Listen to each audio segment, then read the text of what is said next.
is teach the truth of the gospel, because a lot of folks don't get it.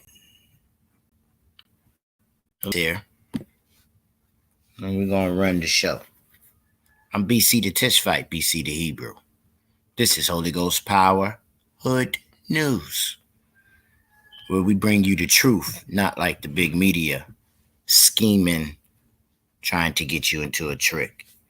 Now, with everything is self-explanatory, but what you hear here, please keep in mind and remember that we are showing spirits. We're not talking about people names. We're not talking about people. We're talking about evil imaginations of energy, opposite polarities of light and darkness. Both is light. One is brighter than the other because of power. Keep that in mind, because when you hear in the videos, they're going to be saying folks' names. We're not paying attention at the name. All good belong to the Most High. And whenever we see good, justice, then we see the Spirit poured out into that individual, as it was prophesied in Joel. For I will pour my Spirit out on all flesh. Doesn't mean you're going to be saved. So we got pedos. Got to talk in code here. We got pedos running around and STs. You know, S you can figure out, and traffic. S traffic. We got STs around here. All right. Picking up little children. I mean, you know, they be doing some adults here and there, but it's mainly children. And the very thing that you call the Amber Alert is the top-notch spirit over that is a pedo. I ain't lying. She's a pedo. I'm not lying. I can't make this stuff up, people. I cannot. Let me repeat. I cannot make this stuff up. So, you know, do your own research. Find out who is the head of the Amber Alert. And when you find that out, type in what is their crime record. And you're going to be blown away. You're going to be like, wait, no way in the world they doing this. You know what I'm saying? It's like a movie. You go see the robber and the killer. He in prison, and the FBI wants to know the mind of the robber and the killer. So they go talk to him. The next thing they know, he working with the agency. That's this type stuff.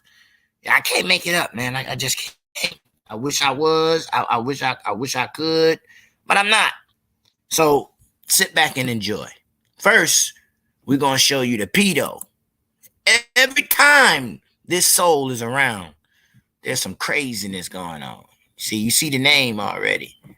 But let me show you why they mad. And you tell me if this ain't no pedo stuff.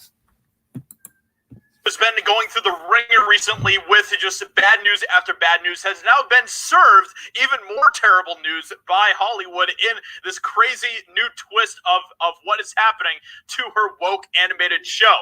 So Ellen DeGeneres' woke animated show canceled at HBO Max before 20 episodes aired. And the most hilarious thing about this entire situation is that the episodes have already been finished, completed, and everything else. This is just Batgirl all over again, where Warner Brothers, HBO Max, you know, that whole thing, they looked at this and they're like, yeah, that's trash. We're not going to release that, which is amazing. I absolutely love it. So let's see what the reasons why and all of the meltdown that's following, because yes, the meltdown has been absolutely glorious over this entire thing. Cartoon Network and HBO Max have canceled several shows aimed at preschoolers promoting prepubescent sexuality and other woke content with shows like Little Ellen, which includes same-sex couples from producer Ellen DeGeneres among the first to go. So this show got absolutely axed, stomped, kicked out the door. I love it. I absolutely love it. Variety outlines the decision was made in the interest of cutting costs. Well, they probably thought this was going to be nothing but a failure for them if they released this, and they made the wise decision of not releasing it at all, which is a good thing. As Breitbart News reported, the programming slate, originally called Cartoonito, debuted last year on both the networks, which are divisions of Warner Media. Warner Media said all Cartoonito early childhood content would align with Cartoon Network's recently embraced tagline, Redraw Your World, which aims to empower kids to feel comfortable with who they are, embrace their uniqueness, and believe anything is possible. There's a word that's coming to my mind that starts with a G when I hear this type of stuff. It starts with a G, and it rhymes with boomers. Woke Cartoon Network and HBO Max are now targeting preschool children with woke content aimed at younger audiences, which we can say goodbye to that because Ellen DeGeneres' woke show is not going to see the light of day. Little Ellen co-creator Jennifer Skelly is having a very bad time dealing with this. She is completely losing it over the fact that her show got axed. So she told Variety she only found out her show would be removed from HBO Max earlier this month by reading the news. It's really devastating, Skelly lamented. I've worked on a million things that have never seen the light of day, but it's pretty rare that you get this far down the pipe. It's literally done. It's literally done, guys. Literally. It is still not going to see the light of day. Moment of silence for Skelly and her woke trash. Okay, anyway, shortly before the 10-episode season 3 of Little Ellen was set for release in June 2022, Skelly was reportedly told Warner Brothers Discovery was planning on holding it until 2023. It wasn't until August the team found out both seasons 3 and 4 would be shelved indefinitely. Oh my goodness, I love it. And this whole thing made me think of this amazing picture that I once saw that I tweeted out. So let me go ahead and share this with you. It doesn't even need a comment, okay? Just soak in this picture. Soak in everything about it. Soak in the art. See what this is all about. Painted by an Egyptian girl graduating from art school. And then just take a look at this whole thing here, okay? See what's going on here. I don't even need to say anything. Just check it.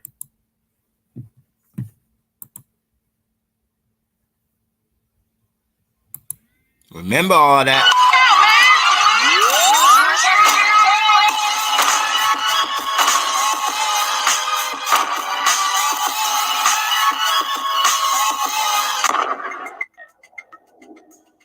What's going on, y'all? So I want to talk about Anne Heche. And for those of you who don't know who Anne Heche was, she was an actress. And there are 3 films that she starred in that I remember her by, or remember her for, rather. And the first one being Donnie Brasco, the next one being 6 Days, 7 Nights, and then the 1998 remake of Psycho. So I remember those just like it was yesterday. Now, Anne is also known for dating Ellen DeGeneres back in the 90s, right? And so that was a high-profile relationship because they both came out at a time where it was unpopular, especially in Hollywood at that particular time. But anyway, it must have been something about Anne because that sparked Ellen to come out the closet and say, hey, you know what? I've come to the realization that it's time for me to live my life how I choose to. And so she came out to the world and told everyone that she was gay. Now, their relationship lasted from 1997 to 2000, and they decided to split up. And over the years, Anne has been on record about how Ellen has tried to counsel her in Hollywood, for whatever reason. Now, I don't want to take a deep dive into Anne and Ellen's relationship because that's a whole book in itself, but I do briefly want to talk about Anne's upbringing because it was definitely disturbing. Her father, by the name of Donald Heche, this man was evil. He basically violated her and gave her the word that rhymes with Slurpees. Now, on top of that, her father was living a double life. He would leave sometimes for 2 to 3 weeks, and he would go to gay bathhouses. And he ended up contracting that 4-letter word, and he passed away in 1983. And to add insult to injury, she also lost her brother to a car crash. So she just had a very terrible upbringing that drove her to drink. It drove her to use drugs. She's been adamant and also just truthful about her struggles with abuse due to everything that she'd been through and experienced as a child. So now that I gave you guys a briefing of Anne Heche's background, I want to talk about what transpired in the last week or so. So Anne Heche was involved in a car crash, and unfortunately, she succumbed to her injuries, allegedly, because a lot of people out there are throwing around these conspiracy theories that Hollywood made sure to get Anne Heche out of here quickly. And the reasoning behind this conspiracy theory that Hollywood has something to do with Anne Heche leaving us prematurely is because of the fact that she was a part of a Lifetime film that's set to air in September that was surrounded around ST. And the title of the film is called Girl in Room 13. So what I want to do right here is play you guys a video clip that was captured by a resident in the neighborhood that Anne crashed in, and then I'll be right back.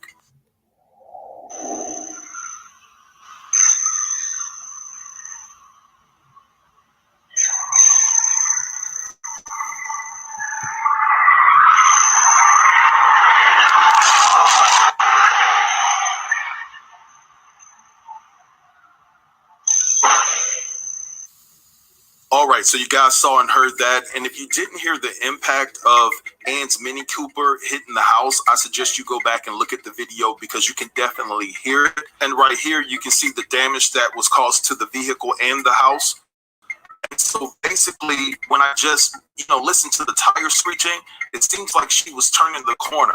And in my estimation, it sounds like she was running from something or someone. So what I want to do right here is play you guys a clip of the accident being reported. And the reporter actually refers to Anne as being a guy. And that just sounds weird in my estimation. And also, they said that Anne was placed in a blanket that helps protect the burns, and things of that nature. But it seems like she was in a body bag. And in this clip, you'll see Anne trying to get out of that body bag as if she's trying to get away.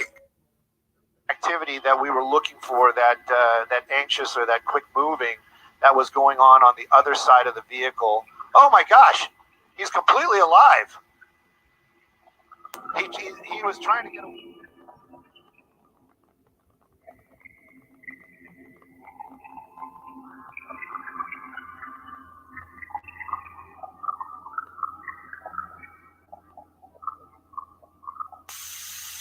Now, it just could have been an error in reporting, but, we all make mistakes, right? So it just could have been an error. But at the end of the day, you can see in this photo here that Anne was wearing a pink top that day. And in the photo in where she seems to try to escape from the stretcher, basically out of the body bag, she has on that same pink top. Now, another thing that I find interesting about this accident is that they're reporting, and I'm going to paraphrase this, they're reporting that they found sugar and Fenty in her system. And TMZ posted this photo of what it seems to be a vodka bottle resting at her feet while she's driving. Well, she wasn't driving at the moment, but basically, it seems to be a vodka bottle, but who knows for sure. Now, another twist to this story is the fact that Anne was shopping for wigs, right? She was shopping for wigs that day. And the person that saw her last is a guy by the name of Robert Glass that owns the beauty parlor or whatever the wig shop that she was shopping at. And as a matter of fact, they took pictures together and things of this nature. Now, they're saying that he's responsible for her having sugar and alcohol in her system. And so basically, he's come out to refute those claims. So I want you guys to take a listen to what he had to say about the situation. There are people who are nice, and there are people that are just evil, making accusations that I had something to do with what her toxicology report said. It's just a lot. It's just a lot. Well, they're saying that she could have gotten the cocaine or the fentanyl from me, because I was the last person to see her. I've never done any type of drugs. I don't do that. I'm not that person. It's been really, really timing and taxing. I just feel a huge remorse. I feel like I could have done something more. Like the universe sent her here for me to impact some kind of way, and I just feel like I didn't do everything that I was supposed to, like to keep her here, like to protect her. I'm extremely emotional about it because it's just wearing on my heart. Like this woman, she needed help, and I wasn't there enough. I'm sorry.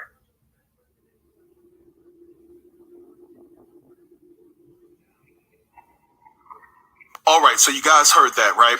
So I have a question for Robert Glass. Okay, so this picture that TMZ posted of Anne Heche allegedly having a vodka bottle in the car with her, did you take that picture also? And did you send that picture to TMZ? Because the word on the street is that you're the last person that Anne saw. Now, whether that's true or not, hey, that remains to be seen, but that's the word on the street. And whomever took this picture, it doesn't seem like, by the look on Anne's face, that she was trying to take a photo. And by the expression on her face, it almost comes across as if she was asking, like, what the are you doing? To be honest, right? But I don't know Anne Heche. I didn't know her personally, so I don't know her mannerisms and things of that nature. But I'm just looking at this photo, and it just looks weird. Now, a lot of people feel that the reason why Anne was at Robert Glass's wig shop and the fact that she was shopping for wigs was she was looking for certain wigs to conceal her identity because she knew that certain people were after her. So what I want to do right here is read you guys a few tweets of what people are saying in regards to this situation. So this person says, who is he? Listen to the audio from the reporter in the chopper. The reporter refers to the person as he, not once, but like 3 times. Who is he? If Anne, too many things don't add up. Bear in mind, she just completed a movie on CT. What did she know? And so another person says, so cinematographer Helena Hutchins, who Alec Baldwin blanked and blank, Anne Heche, who was working on the ST film with her, Chris Cornell, Chester Bennington, Paul Walker, all blanked after trying to expose ST. Question it, y'all. Then someone else says, in a body bag but not unalive. Then look how the supposed firefighters are acting. I don't believe they were firefighters at all. Then someone else says, like I said, she knows something about Ellen, which was her ex-girlfriend, and the left, and they had to put her down like Joan Rivers. Then another person says, what I don't understand is why they had her completely covered like she was unalive. Also, why were they not giving her oxygen and etc. with all the smoke inhalation? None of this makes sense. All right, so you guys heard all of that. Now, there's a lot of rumors that the girl in room 13, which is the project that Anne, worked on for Lifetime that's supposed to air in September, they're saying that it was surrounded by Jeffrey Epstein, but a lot of people are coming out and debunking that and saying that it wasn't. But at the end of the day, given the fact that this particular project doesn't air until September, I can't help but to think that there must have been something within this documentary that would have exposed Hollywood elites. And so, given the fact that it doesn't air until September, it gives them time to clean up things and edit things out that would actually point the fingers at certain individuals in the business that have been a part of this ST situation for quite some time. Now, a lot of people are saying that the reason why she probably tried to get out of that body bag, and we're talking about Anne Heche here, is due to the fact that her adrenaline had kicked in. Now, that could be a possibility. But look, when it comes to Hollywood, that's a dark and evil place. And I'm not going to put anything past anyone, right? Pedos are protected. They're the ones that's trafficking all things. Holy Ghost power, Christ tip, and a short clip. Shalom. Enjoy your Shabbat weekend. Happy Sabbath.